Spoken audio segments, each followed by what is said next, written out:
I know that Tom never got Student of the Month in elementary school. Sorry, Tom. But he couldn't be any more wrong. According to the National Association for Gifted and Talented Students, students who are identified as gifted in elementary school are 15% more likely to be diagnosed with adolescent depression. And this is because of something that Dr. Ann Smith calls never enough syndrome. Essentially, it's perfectionism. And anybody who is formerly gifted and talented or a 3 on the Enneagram will tell you that it's a really big weight on your shoulders. Essentially what happens is that from an incredibly young age, these children are identified as gifted. They're expected to do well on all of their exams, interact well with their peers, and to constantly be perfect, even though they can never actually achieve that. Essentially, that causes them to feel like even though they can never be perfect, to always be perfect. It's this really intense cycle.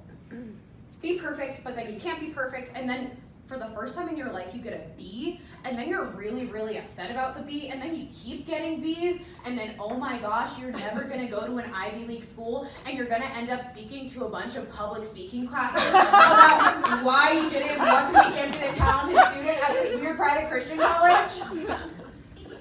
It's kind of sad. And it's making me really sad to talk about, so it's a good thing I'm on antidepressants now. Yeah! I normally take them during my after-dinner speaking rounds, but I felt like that would be a little bit inappropriate here.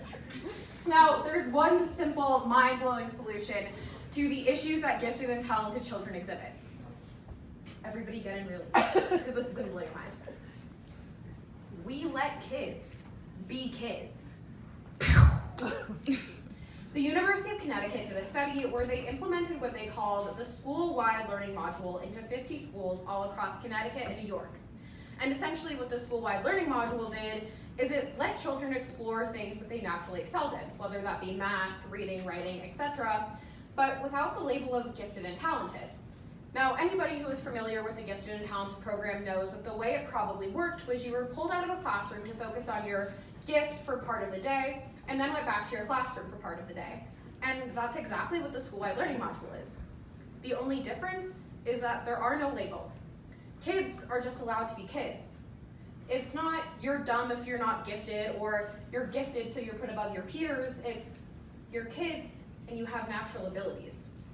So let's take a step back and examine everything that we talked about today.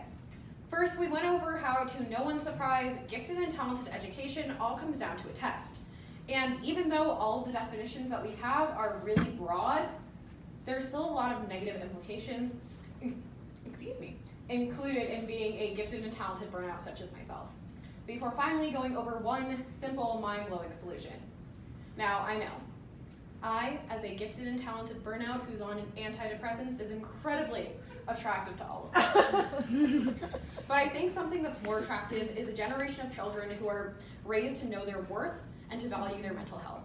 So advocate for not having gifted and talented programs. I'm sure some of you are education majors.